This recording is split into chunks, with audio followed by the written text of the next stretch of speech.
자, 이제 체연에 대해서 설명하도록 하겠습니다.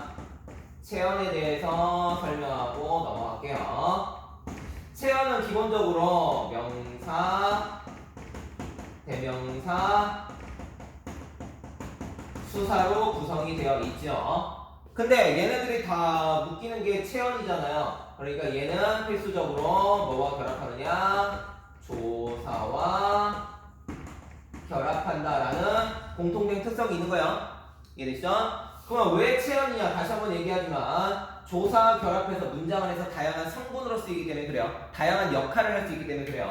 그래서 체연 뒤에 예를 들어서 조사가 을률이 붙는다라고 얘기하면 그 체연이 목적어의 역할을 하게 되는 거고, 플러스 뭐 이 가가 결합하게 되면 주어의 역할을 하게 된다라는 식으로 써먹게 되는 거예요. 이해되시죠?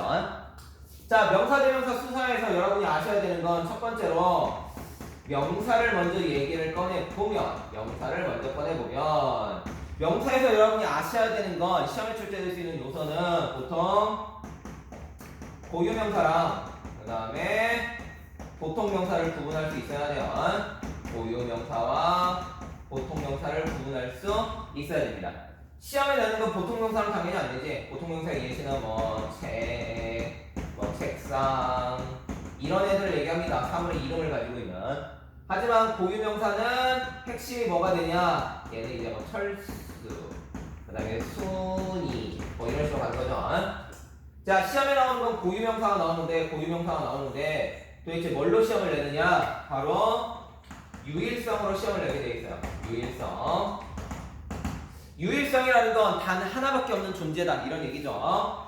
자, 단 하나밖에 없기 때문에 어떤 특성으로 묶을 수가 있느냐? 첫 번째 바로 수 관련 표현이 결합할 수 없다라는 게 포인트예요. 자, 수와 관련된 포인트라고 되어 있으면 도대체 뭐를 얘기하는 거냐? 예를 들어 보도록 하겠습니다. 항상 예시는 누구를 든다고 했나요? 이순신 장군님을 든다고 했죠. 왜요? 고유명사니까요. 고유명사니까요. 예시가 보통 이 사람으로 나옵니다.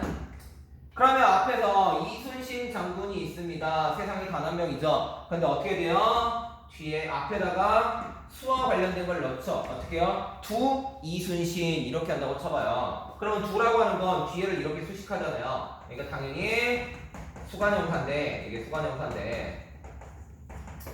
되는데, 이 이순신은 한 명밖에 없으니까 두 이순신이란 말이 성립이 될까요? 안 될까요? 당연히 안 되겠지. 당연히 안 되죠. 그래서 땡이라고 얘기할 수가 있겠죠.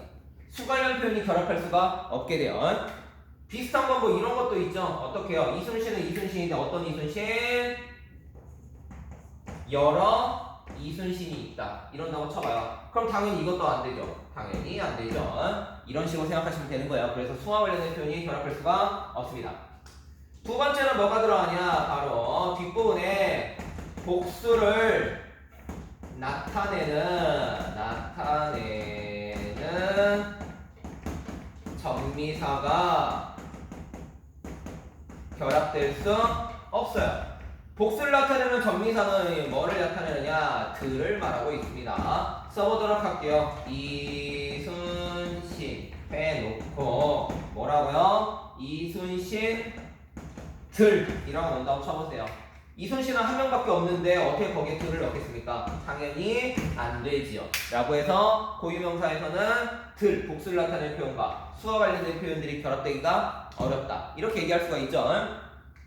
비슷한 예시는 엄청 많아요. 다시 한번 예를 들어보면 한라산들이 있다. 이래 본다고 쳐봐요. 그럼 당연히 어떻게 되겠어요? 들어갈 수가 없으니까 이 문장은 잘못된 문장이라고 쓸 수 있겠죠. 이해되시죠? 이 별표가 잘못된 문장이라고 표시해요. 자, 이렇게 하시면 고유명사의 기본적인 뼈대는 완성이 되는 겁니다. 꼭 기억해두세요. 다른 것도 있기는 합니다. 다른 것도 있기는 해요. 굳이 또 하나 더 얘기해주면, 혹시 모르니까 얘기해주면,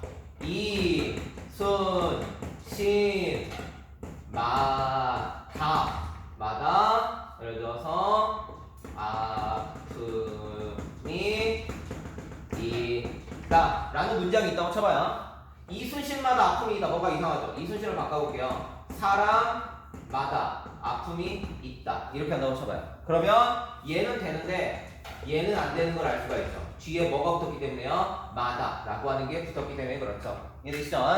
일반적으로 뭐뭐마다 라고 하는 건 선택과 관련된 개념이에요.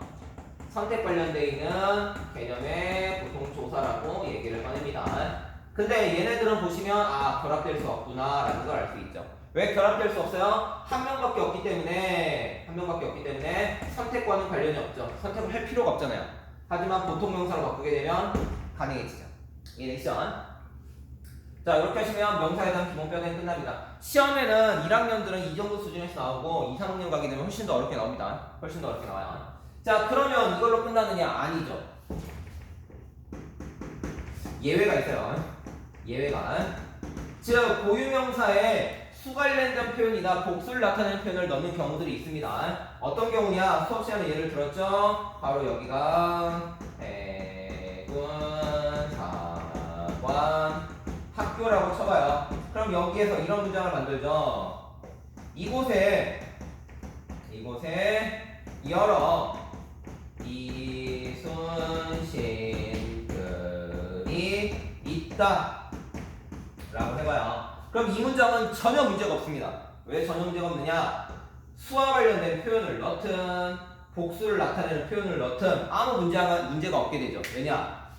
지금 이곳에 있는 수없이 많은 해군 그 사관생도들을 이순신으로 뭐 한 거예요? 비유한 거기 때문에 그래요. 그래서 이때는 비유적인 표현이 되는 거기 때문에 진짜 이순신을 말하는 게 아니죠. 그러니까 가능해지는 거야. 이해되시죠? 이것만 있냐? 아니요. 하나 더 있긴 해요. 바로 동명이인일 때죠. 동명이인일 때죠. 그래서 진짜 이순신이라는 이름을 가진 사람이 2명이라고 치면 그때는 복수 표시를 넣을 수가 있죠. 이해되시죠? 자 이렇게 하시면 뭐가 끝난다? 명사 부분이 끝나요. 두 번째 들어갑니다. 두 번째는 대명사 파트를 얘기해보고 가도록 하겠습니다. 대명사는요 웬만하면 다른 것들도 있긴 하지만 핵심은 세 가지거든요. 인칭 대명사랑 그 다음에 제기칭이랑 제기칭 대명사랑 세 번째가 미지칭 부정칭 대명사예요. 다른 거는 크게 문제가 안 돼요. 인칭 대명사는 뭐 어렵지 않거든요. 물론 시험에 내려고 맘먹으면 저걸 어렵게 낼 수 있어요. 하지만 고등학교 수준에서 가르칠 수 있는 건 이 정도만 기억하시면 돼요. 어떤 거? 나라는 게 1인칭이라는 거 정도만 기억하시면 되는 거고, 그리고 이때 저라고 하는 표현을 넣게 되면 이 저는 나의 낮춤 표현이다. 이 정도까지만 기억하시면 될 것 같아요.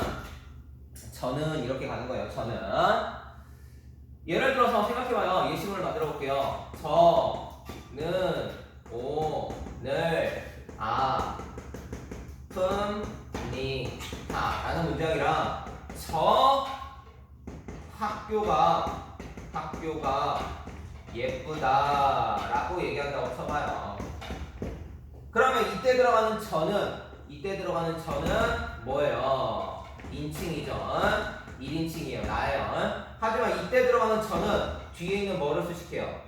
학교를 수식하는 거죠. 이해되시죠? 그, 저 할 때. 그럼 뒤에 나오는 학교는 명사잖아요. 그럼 이때 들어가는 이는 뭐가 돼요? 관형사가 되겠죠. 뭐 하는? 지시해주는 관형사다 라고 말할 수 있어야 되죠. 이해되시죠? 구분할 수 있어야 돼요. 자, 요 정도만 인칭은 기억하시고 두 번째 제기칭을 설명하도록 하겠습니다. 제기칭은 좀 기억하고 가세요. 이거 시험에 굉장히 잘 나오는 요소예요. 제기칭은 잘 나옵니다. 제기칭 정의는 이렇게 돼 있어요. 정의를 먼저 알려주면 선행하는 앞에 오는 3인칭 주어 명사를 다시 받는 대명사다 라고 얘기를 꺼내고 있어요. 다시 받는다는 얘기는 앞에 있는 그 주어 명사를 다시 한번 써준다는 얘기예요. 근데 우리나라 국어에서는 같은 주어 명사를 같이 쓰는 걸 허용하지 않아요. 물론 쓰려고 하면 쓰죠. 하지만 웬만해서 좋아하지 않습니다. 예시로 만들어 볼게요. 철수가 그 다음에 철수의 책을 읽는다. 이렇게 볼게요. 자, 그러면 여기 잘 보세요. 철수가 몇 번 나와요? 2번 나오죠. 이렇게 문장 쓰면 안 된다는 얘기예요. 이렇게 문장 쓰면 안 돼요. 그러면 이걸 바꾸든지 해야 될 거야. 이해되시죠? 근데 정의를 봐보세요. 선행하는 이걸 다시 갖죠. 바꿔서 얘기하면 뒤에 걸 바꾸라는 얘기예요. 뒤에 걸 바꾸라는 얘기예요. 바꿔볼게요. 그러면 바꿔볼까? 철수가 책을 읽는다 라고 할 때 이 자리에 바로 뭐가 들어가냐? 여기 들어가는 게 바로 자기라는 거야. 자기요. 이 자기를 뭐라고 부르냐? 제기칭 대명사라고 부르게 됩니다. 제기칭 대명사라고 부르게 된 겁니다. 자, 제기칭 대명사는 3개가 있어요. 첫 번째 자기, 그 다음에 당신, 3가지가 있습니다. 이 중에서 첫 번째 뭐를 보여준 거죠? 자기라고 하는 걸 보여준 겁니다. 이해되시죠? 자, 다른 예시를 들어보도록 하겠습니다. 항상 얘기하죠. 중이 스님이라고 얘기하네요. 어쨌든 중이 제 머리는 못 자른다. 이래 볼게요. 깎는다라고 해야 되는데 저는 자른다고 썼습니다. 이때 들어가는 제는 저 플러스 을을 의미하는 거겠죠.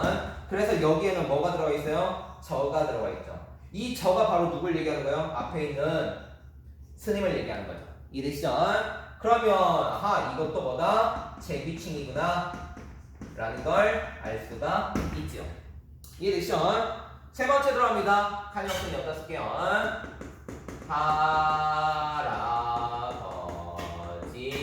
할아버지께서 당신의 손녀를 예뻐하신다 라고 해볼게요. 이때 들어가는 당신은 누굴 얘기하는 거예요? 앞에 있는 할아버지를 얘기하는 거죠. 이해되시죠? 이렇게 들어가는 애들을 얘도 제기칭이요. 제기칭 대명사라고 부르고 있습니다. 근데 차이가 있죠. 뭔 차이요? 저 자기랑 당신은 차이가 있어요. 무슨 차이? 할아버지는 뭐 하는 대상이다. 높임의 대상이다 라는 차이가 있어요. 즉 앞에가 높임의 대상이면 당신을 쓰고요. 높이지 않아도 되는 대상들이면 저나 자기를 씁니다. 예를 들어서 철수가 자기 말고 당신의 책을 읽는다 라고 하죠. 그럼 잘못된 거예요. 왜요? 철수는 높이는 대상이 아니니까. 이해되시죠? 자, 이렇게 해주시면 제기칭까지는 완료가 됩니다. 자, 그런데 하나 정도는 더 궁금해야 되죠. 뭐가 궁금해야 돼요? 여기에 3인칭이라고 했잖아요. 3인칭. 그러면 1과 2인칭 있잖아요. 1인칭은 나, 2인칭은 너잖아요. 이 경우는 어떤 걸 쓰는지 궁금해야겠죠.